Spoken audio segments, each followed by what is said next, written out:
Muchas gracias por la invitación a participar en esta segunda jornada en Bioestadística Educativa e Investigación en Salud con el tema Nutrición y la COVID-19, una mirada de la pandemia desde la nutrición. Soy Luz Jimena Martínez Contreras, médica, nutricionista, dietista, egresada de la Universidad Industrial de Santander en Bucaramanga, Colombia, docente de la Universidad Autónoma de Bucaramanga en el área de medicina interna e investigadora del grupo de cardiología preventiva de la misma universidad. A lo largo de la historia, el ser humano se ha visto enfrentado a diversas emergencias, guerras, hambrunas y pandemias que han impactado el curso de la humanidad, pero que han dejado grandes enseñanzas. En este espacio hablaremos un poco acerca del impacto clínico de la COVID-19 y cómo debe ser el abordaje integral en las diferentes fases de la enfermedad con respecto a el estado nutricional de los individuos. En estos últimos meses se han tambaleado los cimientos de nuestra sociedad y desde luego de nuestros sistemas de salud. Todo empezó el 31 de diciembre del 2019 cuando se reportaron casos de una neumonía con etiología desconocida. Posteriormente se atribuyó a un nuevo coronavirus la causa de este brote. El brote fue considerado rápidamente una emergencia sanitaria. El 11 de febrero ya se identificó al SARS-CoV-2 como el agente causal de la COVID-19 y ya el 11 de marzo fue declarada pandemia asociada con la COVID-19. Hemos necesitado adaptarnos en tiempo récord a sistemas de organización de salud tanto intra como extrahospitalarios diferentes a los habituales. Hemos aprendido tratamientos médicos que no estaban en nuestros textos y hemos tenido que vivir día a día con el miedo de no luchar en las mejores condiciones contra este virus. En este contexto, la nutrición también ha debido adaptarse a un nuevo escenario. Hoy somos más conscientes de la necesidad de cuidar lo que comemos porque vemos que están surgiendo enfermedades infecciosas que gracias a la globalización se expanden rápidamente por el mundo, afectando a miles de personas, vulnerando la supervivencia, infecciones con un impacto y consecuencias que van a depender de la virulencia del patógeno y aún más importante de la susceptibilidad del huésped. Definitivamente la pandemia por la COVID-19 tendrá un efecto notable en el aumento del hambre en el mundo. Sin embargo, estimar este impacto en la seguridad alimentaria es difícil debido a que hay falta de claridad y de datos acerca de cómo será la economía mundial en el futuro. Con los datos disponibles en la actualidad se prevé que se presente una recuperación en forma de U que implicaría una recesión en el 2020 con una recuperación de la economía en el 2021. Esto plantea tres escenarios respecto al comportamiento de las cifras de nutrición en el mundo y en la economía, como vemos en la gráfica. Un primer escenario, que es la línea naranja, con una disminución de menos 4.9% para el 2020, con una recuperación de más 5.4% en el 2021, que implicaría un incremento de aproximadamente 83 millones de nuevos casos de desnutrición en el mundo. Un segundo escenario, la línea roja, menos optimista, que prevé 2.1 puntos porcentuales menos de crecimiento del Producto Interno Bruto tanto en el 2020 como en el 2021 en comparación con el escenario de base, es decir, el crecimiento económico mundial sería en promedio de menos 7% en el 2020 y más 3.3% en el 2021. En tal caso, el aumento del número de desnutridos en 2020 sería de 103 millones. Y un tercer escenario, la línea morada, que implica una reducción de aproximadamente 5.1 puntos porcentuales en las tasas de crecimiento del Producto Interno Bruto en comparación con el primer escenario, asumiendo así un crecimiento económico mundial de menos 10% en el 2020 y más 0.3% en el 2021. Este escenario llevaría el número de personas desnutridas a casi 828 millones en 2020, de los cuales más de 132 millones podrían ser atribuibles al impacto de la COVID-19. Desde la perspectiva de nutrición, el cuadro clínico de la COVID-19, caracterizado por fiebre, dificultad respiratoria, tos, digeusia, anosmia, hiporexia, en algunos casos alteraciones gastrointestinales como diarrea, náuseas y vómitos, pueden impactar negativamente el estado nutricional y el pronóstico de los pacientes. En su fase crítica, una respuesta inflamatoria exacerbada que puede desencadenar una serie de alteraciones metabólicas y catabólicas que afectan directamente el estado nutricional, generando pérdida de masa muscular esquelética y desnutrición, favorece que haya peores desenlaces y más complicaciones durante la estancia en las unidades de cuidados intensivos. Al mismo tiempo, las alteraciones metabólicas relacionadas con la infección generan mayor riesgo de disfunción celular, disbiosis intestinal, lesión tisular y falla multiorgánica. Esto ocurre especialmente en individuos adultos mayores con comorbilidades de base como hipertensión arterial, diabetes mellitus, obesidad. El SARS-CoV-2 se une a través de la proteína Spike con la enzima convertidora de angiotensina, como vemos en la gráfica, la angiotensina 2, disminuyendo su función e incrementando la actividad de la enzima convertidora de angiotensina para ejercer una respuesta proinflamatoria y posteriormente lesión tisular. Estas personas con patologías crónicas tienen 10 veces más riesgo de mortalidad asociada a la infección por SARS-CoV-2, probablemente por la inflamación de bajo grado que se produce por esas alteraciones antropométricas y por la presencia de resistencia a la insulina que hace que haya una mayor alteración en la vía de la angiotensina. Para empezar a analizar desde la prevención, hay factores, como lo decía, la obesidad, por esa inflamación crónica de bajo grado que va comprometiendo el sistema inmune y disminuyendo la capacidad de defensa ante la infección y prolongando el tiempo de recuperación. Entonces se hace indispensable desde la prevención tratar de conseguir en lo posible el peso más saludable, porque esta inflamación crónica va aumentando la producción de citoquinas proinflamatorias y, como todos sabemos, un individuo obeso tiene muchísimo más riesgo de desarrollar diabetes mellitus, y quienes ya lo son tienen un riesgo 3 veces mayor de presentar complicaciones y aumento de la mortalidad por una mayor expresión de la enzima convertidora de angiotensina 2 en pulmones, hígado y corazón, que son básicamente los mecanismos propuestos para la complicación de esta enfermedad y el desarrollo de la falla orgánica múltiple posterior. Desde la prevención y ante la pregunta de qué debemos comer, realmente es seguir los patrones de una alimentación saludable, desde la prevención para las personas que no han sufrido la enfermedad. Actualmente no se ha establecido que el consumo de un determinado grupo de alimentos o una dieta específica prevenga o disminuya el riesgo de contagio de la COVID-19 en personas sanas.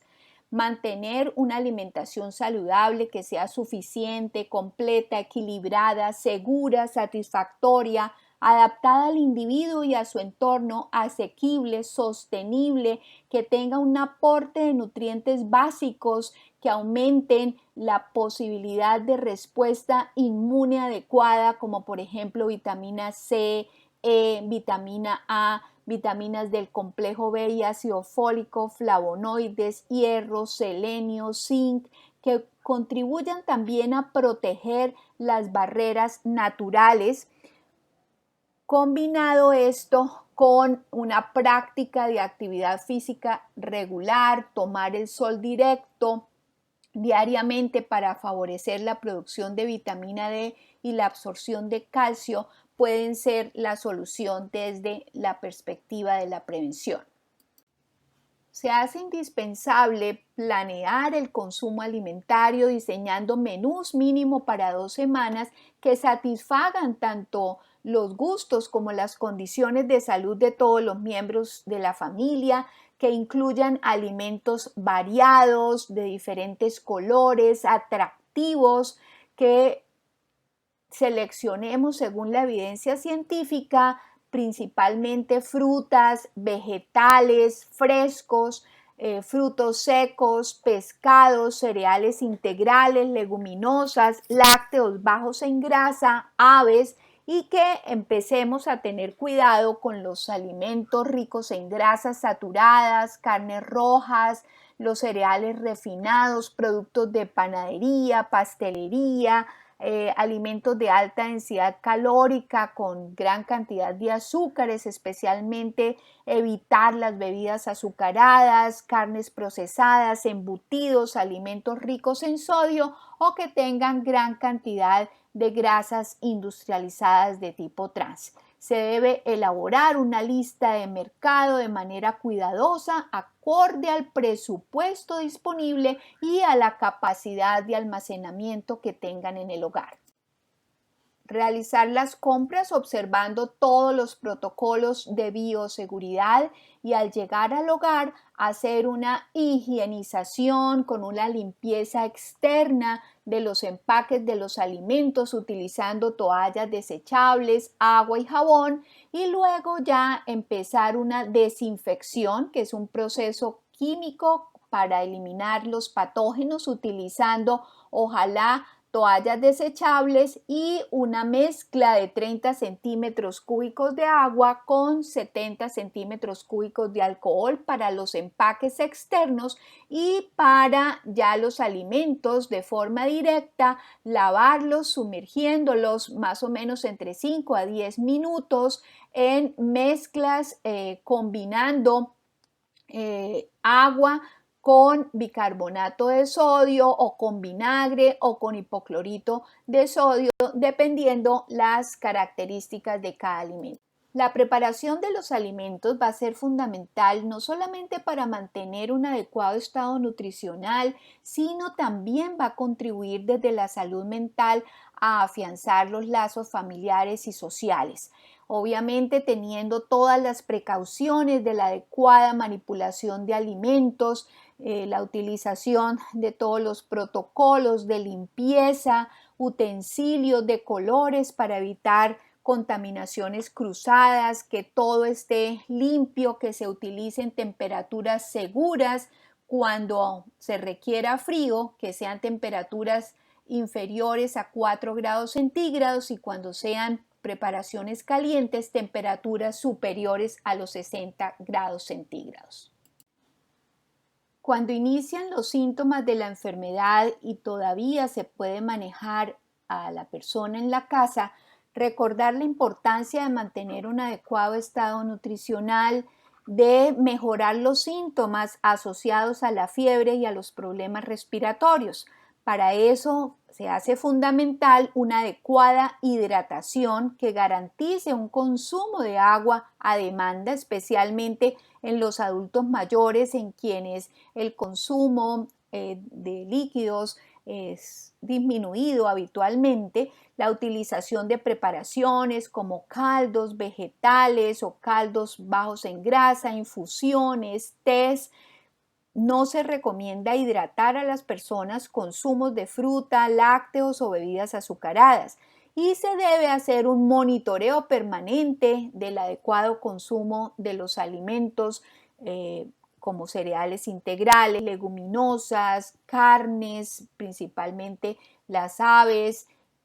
frutas, vegetales. Garantizar al menos 3 porciones de frutas al día y 2 porciones de vegetales, y desestimular y no recomendar para nada el consumo de bebidas alcohólicas. La enfermedad tiene 3 fases: una fase aguda, una fase tardía o crónica y un síndrome de inflamación y catabolismo prolongado. En la fase aguda hablamos de un periodo temprano, es básicamente un estado catabólico de 1 a 2 días, y un periodo tardío de desgaste muscular significativo que dura aproximadamente 3 a 7 días. En la fase tardía o crónica, el proceso anabólico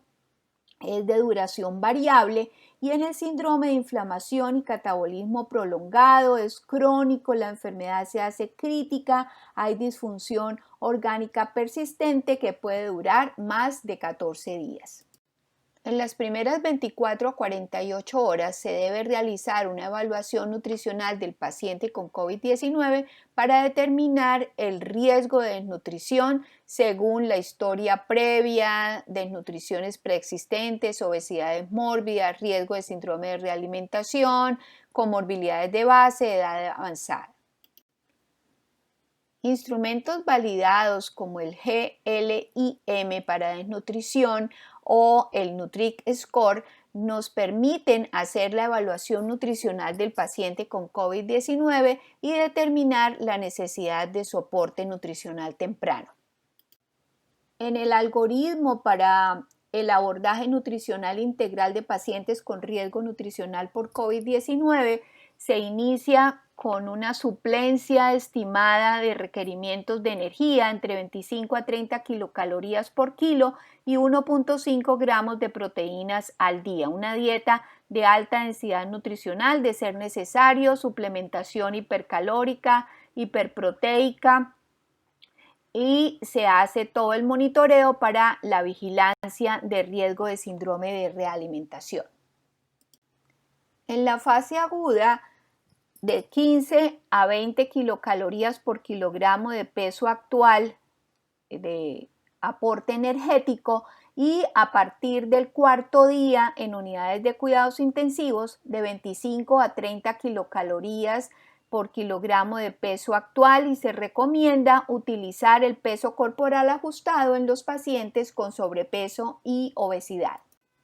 Se recomienda un aporte de 1.2 a 2 gramos por kilogramo de peso al día durante la primera semana de proteínas y en los pacientes con obesidad un aporte de 1.3 gramos por kilogramo al día utilizando el peso corporal ajustado o un aporte de 2 gramos por kilogramo de peso ideal al día en los pacientes con índice de masa corporal entre 30 y 40 y hasta 2.5 en pacientes con índice de masa corporal superior a 40. Adicionalmente, se recomienda la administración de antioxidantes en dosis seguras de 5 a 10 veces la ingesta dietética recomendada, asociado a una reducción de las tasas de infección y menor mortalidad. En pacientes con ventilación no invasiva, la nutrición enteral debe considerarse con mucha cautela debido a que puede ocasionar complicaciones y comprometer la efectividad de la ventilación no invasiva por el riesgo de fugas de aire o de dilatación gástrica que comprometan la función del diafragma. Sin embargo, se debe tratar de promover la vía oral tan pronto como sea posible. Si hay una ingesta insuficiente para cubrir el 60% del gasto energético por más de 2 días, se deben utilizar suplementos nutricionales orales con fórmulas hipercalóricas de 1.5 a 2 kilocalorías por mililitro e hiperproteicas con más de 30 gramos al día. Si la ingesta se mantiene insuficiente por más de 5 días y aún con esta suplementación, la nutrición enteral por sonda nasogástrica para evitar complicaciones deben ser sondas de 8 French con bombas de infusión. El paciente debe estar en posición vertical en el momento de pasar la mezcla, su cabecera de 30 a 40 grados y utilizar procinéticos si hay distensión abdominal o volúmenes gástricos residuales más de 500 mililitros en 6 horas y, de ser necesario, utilizar nutrición parenteral suplementaria. Es muy importante identificar a los pacientes con alto riesgo de síndrome de realimentación. Las variables que se tienen en cuenta son el índice de masa corporal, si ha habido pérdida de peso de 5% en un mes, para riesgo moderado y para riesgo significativo de 7.5% en 3 meses o más de 10% en 6 meses, el consumo de energía, las concentraciones anormales de fósforo, potasio o magnesio, pérdida de masa magra, pérdida de masa muscular y las comorbilidades si son leves, moderadas o severas para definir el riesgo moderado o riesgo significativo de presentar síndrome de realimentación. En los pacientes con ventilación invasiva se va haciendo una progresión del soporte nutricional. En los primeros 3 días, durante las primeras 24 a 36 horas, se va titulando el aporte energético, el día 1 de 25%, el día 2 de 50%, el día 3 de 75%, con un aporte de proteínas de 0,8 gramos por kilo por día. Después del día 4, un aporte energético del 70 al 80% y un aporte de proteínas de 1,2 a 2 gramos por kilo por día. Postventilación se ofrece una dieta hipercalórica aproximadamente de 30 a 35 kilocalorías por kilo de peso por día y un aporte de proteico de 2 a 2,5 gramos por kilo por día. Cuando el paciente se encuentra en posición prona o con ECMO, se considera la nutrición enteral temprana, las primeras 24 a 36 horas, se prefiere sonda nasogástrica y mantener las recomendaciones de la posición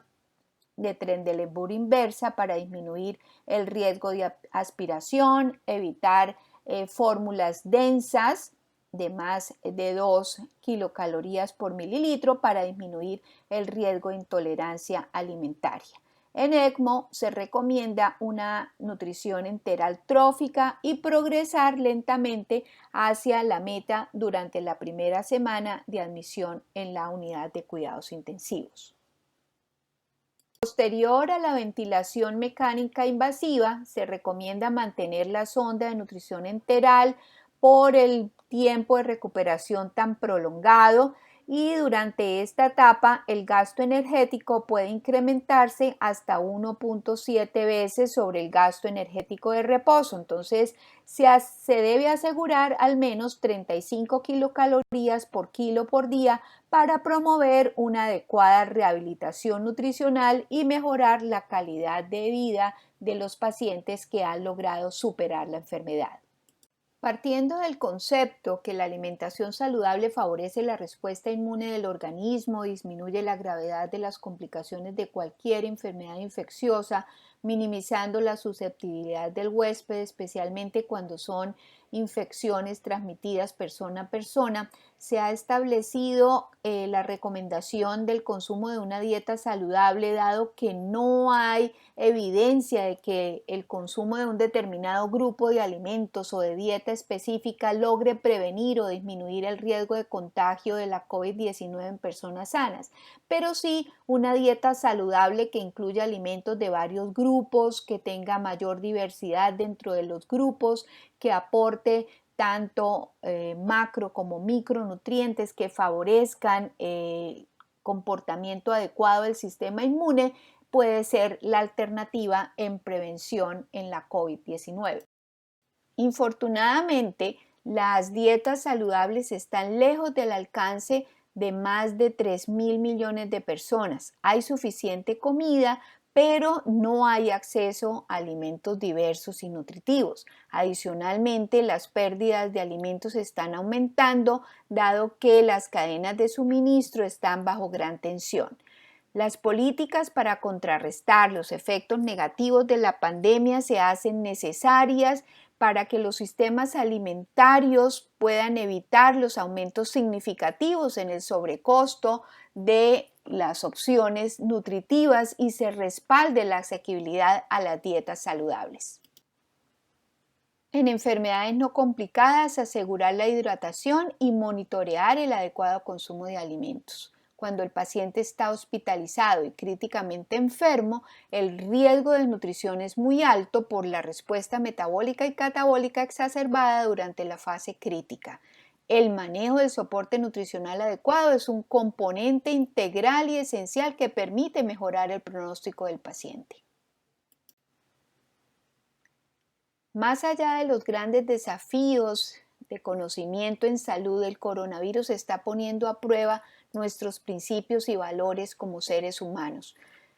Realmente la solidaridad, la equidad, la transparencia, el respeto y la empatía por los más vulnerables será lo que realmente nos ayude a superar esta crisis y a aprender lecciones para el futuro. Muchas gracias por su atención.